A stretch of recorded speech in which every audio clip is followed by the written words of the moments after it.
Oh my, yes, we better. Okay, we'll see.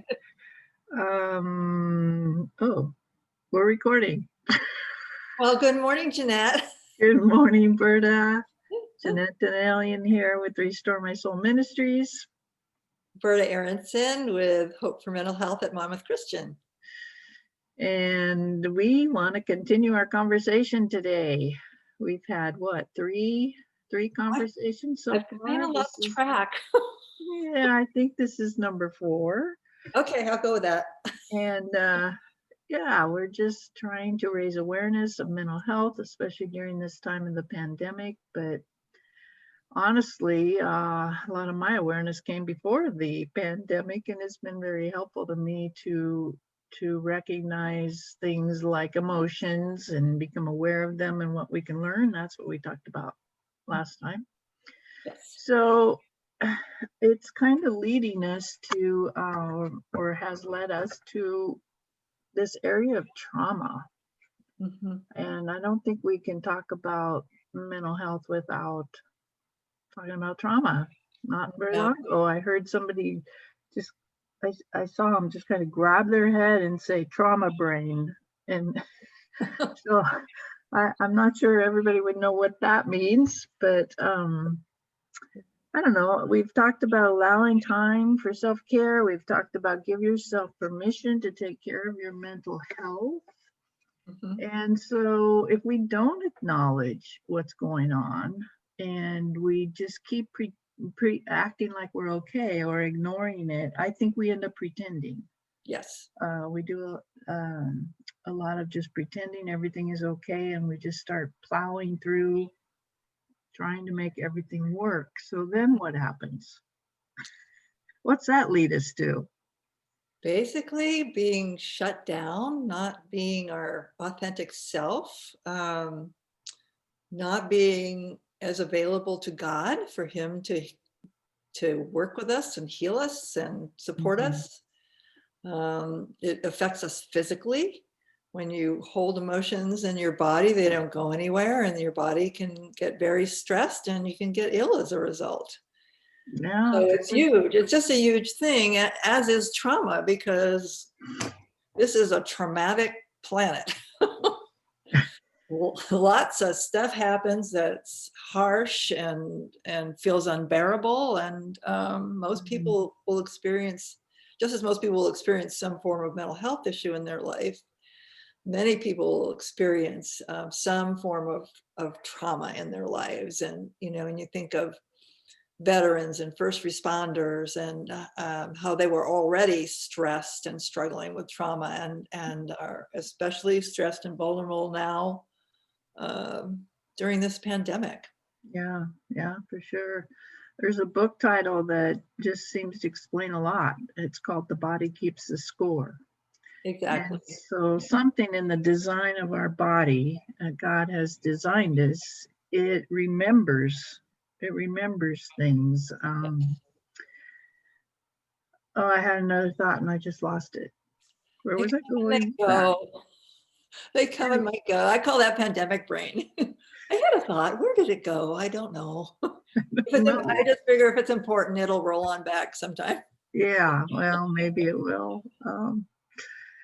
Anyway, I was going to say, I think it's worth mentioning ACEs, the Adverse Childhood Experiences, Yes. because that's just such a well-documented study. So children who experienced the conditions that they experienced as a child has long-lasting effects as into adulthood, into the rest of their life. And so we know that the more adverse experiences they have, the higher risk they are for all kinds of physical diseases. And that was fascinating to me. And of course, it's well documented online. Anybody can look up ACEs and see what that's about. So let's explain then. So when we don't deal with our anxiety, or we just keep pushing it away, it's not going to go away. Mm-mm. It's probably going to get worse. Mm-hmm. So then when does it become what we call trauma? When do we cross that line into something that is a traumatic and event and has a traumatic effect on us? Well, probably before we get into defining that more closely, we need to talk a little bit about resilience, because we Oh, I all like have, that word. yeah, we all have a certain capacity to tolerate stress, which includes traumatic events. One man can go to war and experience horrific things and not have PTSD, and the man right next to him experience the same things, comes back and has terrible PTSD. So part of that is due to where was their resilience when they entered that situation. You know, did they have some skills? Were they, you know, constitutionally robust in terms of their nervous systems? Because we, you know, we're all born with different nervous systems. We know that just by looking in a nursery and seeing which babies are more reactive to sound and light, and, you know, tend to cry more, you know, are more placid. And then you add circumstances of life to that, and just throughout life, we all have a different resilience level. So if your resilience is worn through by the experience, you experience the pain of it, and that pain, and the natural response to, you know, of any traumatic situation, to kick adrenaline into your system so that you're lit up, your body is lit up, your brain is lit up. You're unable to process it very well, so it just sort of stays that way, and then you start to have the typical symptoms that we talk about with post-traumatic stress disorder. So I hear people say, you know, why can't they get over it? So maybe they've had a family member, maybe, or a friend that just yeah, and I seems think to be that, stuck, and they say, why can't you just get over it? Why? It's not that big of a deal. And so help yeah, us and I think understand. it's just a lack of understanding and information. If they could get over it, they certainly would, because they're miserable. They're Yeah, miserable and don't want to be having flashbacks, remembering the scene over and over. They don't want to be hyper vigilant and just, you know, tense and jumpy, and, you know, they don't want to alternate between rage and numbness. Nobody wants that experience. right. Unfortunately, there's no magic wand. God designed us to heal, to support each other in healing, and it's just the way it is. It's the way He designed our bodies. And, you know, the most simple example is, you know, a little kid falls down, runs to mommy. Mommy picks up and soothes, and the kid falls and has a fit, and mom, if she's smart, she just waits it out. And then when the child is done, they're just like, okay, I'm gonna go back and go play. So there's been this natural soothing Mm, that happens when you share your pain with somebody else, and they are safe and they support you. And not that it's that simple with PTSD, because falling down on the playground is not the same as having been in a war or being sexually assaulted. There's all kinds of things that happen, but the process of sharing it, coming as an adult to understand it, to know, to develop skills in regulating your emotions and identifying your thoughts, all of that is, you know, is part of the healing process. And unfortunately, that's what it takes. It just doesn't go away by itself. It's not like a okay, rash. so we both love that we live during this time where we're Yes, able to see inside the brain. right. We have capability to learn things about what's going on in the brain that we just haven't had Yeah, before. And so talk about that for us. In fact, you have I will. illustrations even. I have slides. I'd be having Ooh, slides. So in the last 20 years, I mean, we used to think that the brain was just, you're stuck with the brain that you've got, and it doesn't, you know, if it gets damaged, you're out of luck. But we've learned about what they're calling neuroplasticity, that the brain can heal, it can make new connections.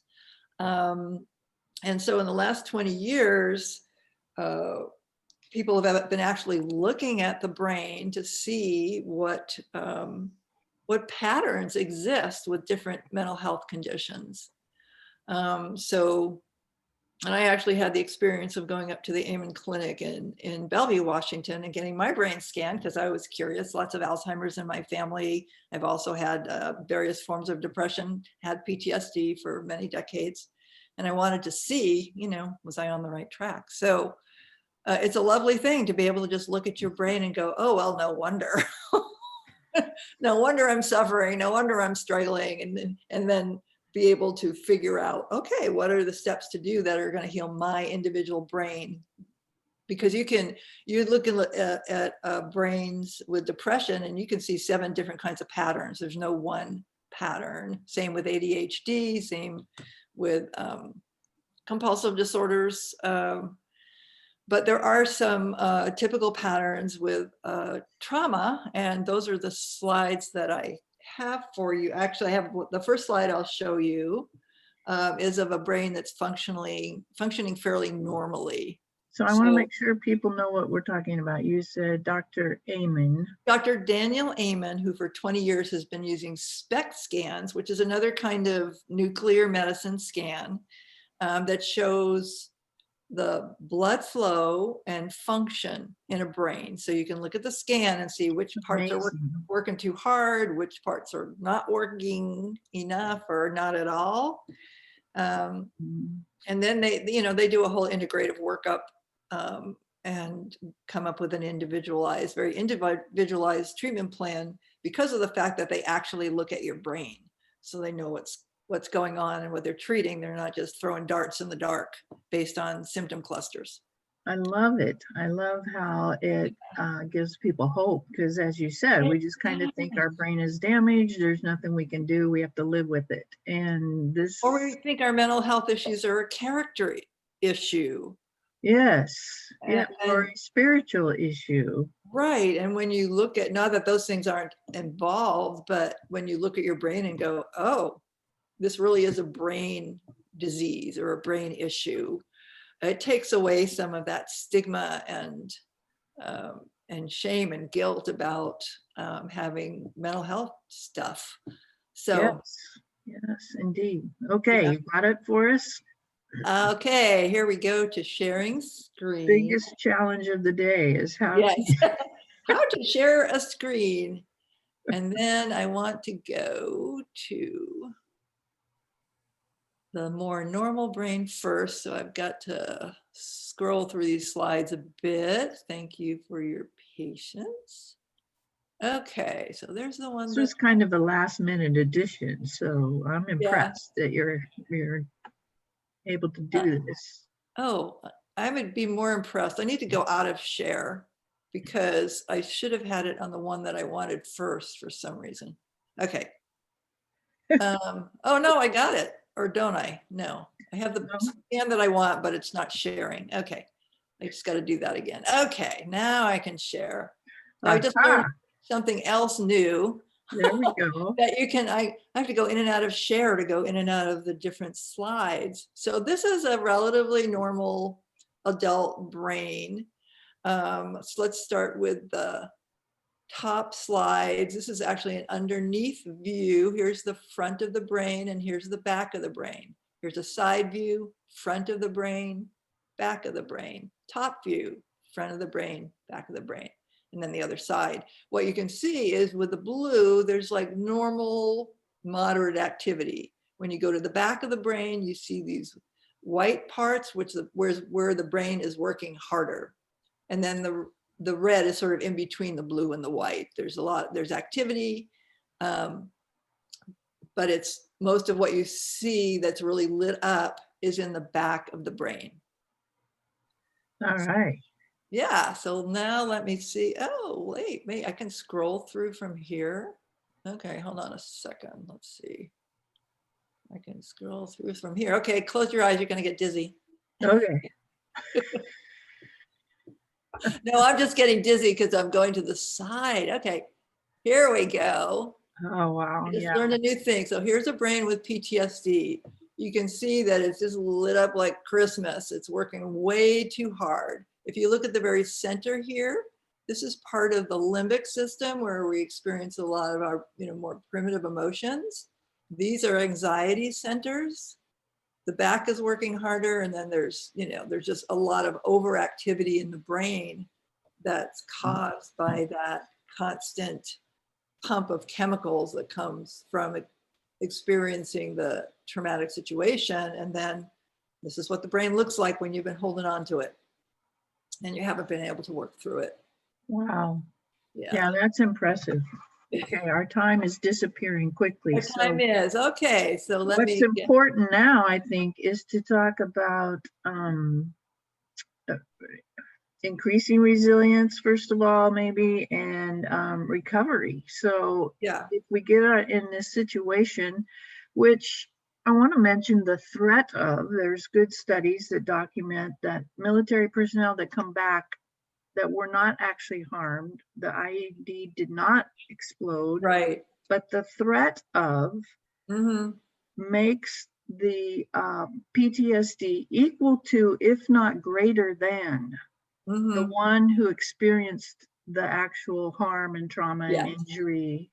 So that's fascinating to me, that just the threat of trauma creates this in our brain, and it gets it lit up and going. So what do we do? How can we recover? Is it possible? Can it heal? Absolutely. Actually,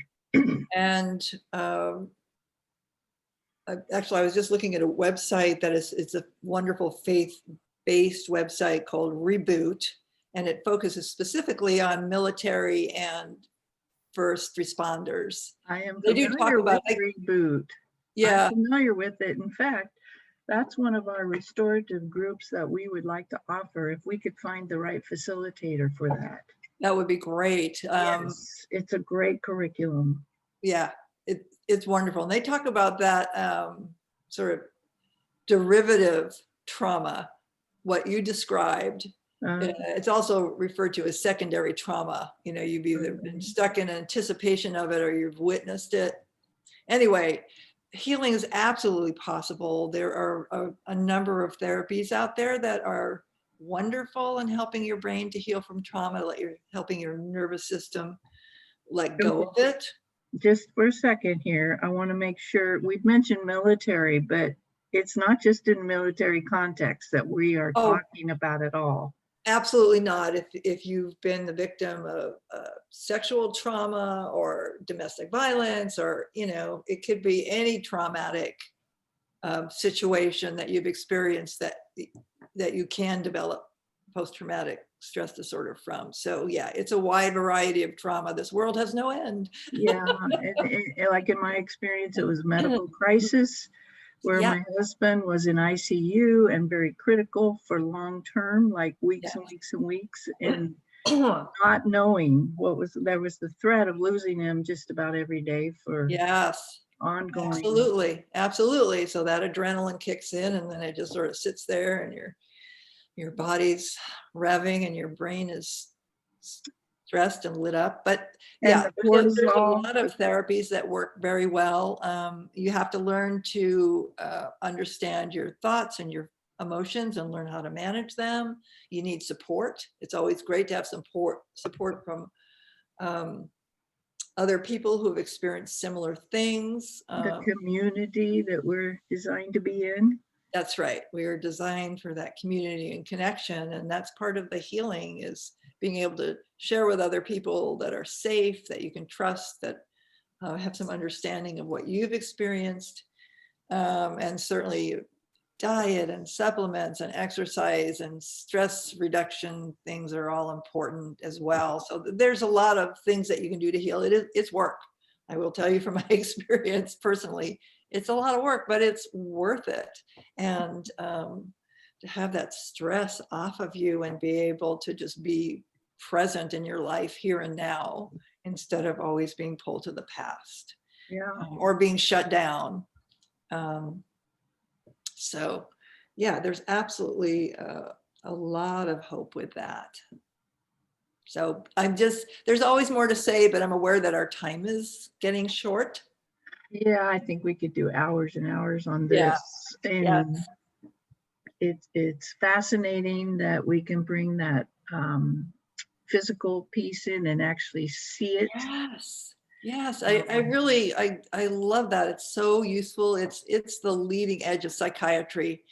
You know, psychiatry traditionally has been the only medical profession that doesn't look at the organ it treats, which makes no sense. But, you know, and we've had this technology for, you know, 20 years, but you know, change always takes time. There's a whole other set of soapboxes I could get on about that. But anyway, we do have the technology, and we do have ways of looking at those brains, even without scans now, because Dr. Amen was very aware that not everybody could get up to his clinics and do a brain scan. But anyway, so.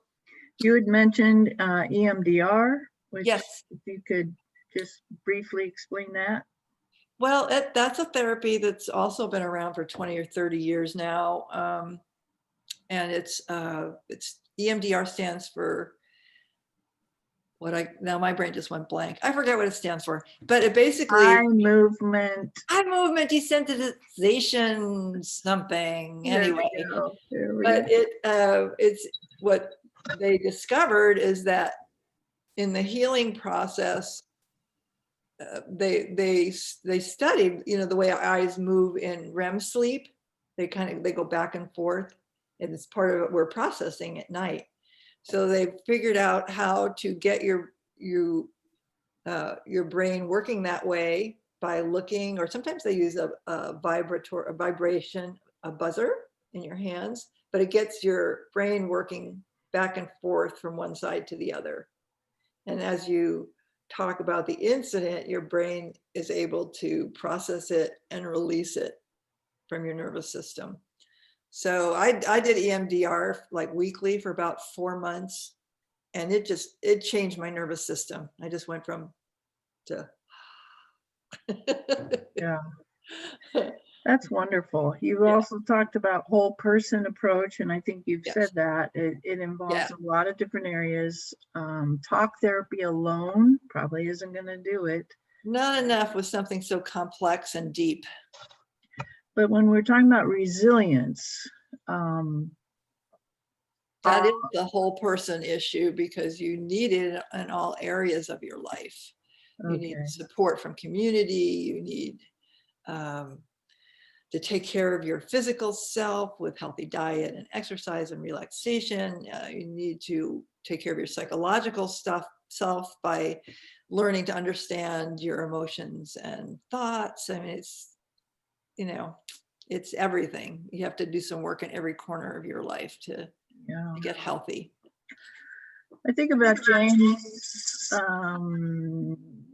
I can't even remember. James 5:16 comes to mind. I'm not sure I have that address right, but you know, when we have gone through things and our brain is stuck in patterns that we just seem to not be able to overcome, we end up usually wanting to hide and not let people know everything that's going on in us. And yet through brain scans, the exact opposite is true. It's when we know that it's when we become vulnerable, and people in our community, safe people like we talked about last time, when they accept us, they show us the empathy, they show us the understanding, they don't judge us, they don't criticize us, but we receive acceptance through that. Compassion would be a piece of that as well. That's when our brain starts letting go of that shame. Yes. And James tells us this. He says, if you'll confess your sins, your faults, your weaknesses to other people, and they pray for you. So we've got the vulnerability, we've got the empathy being shown. Right. James says we'll be healed.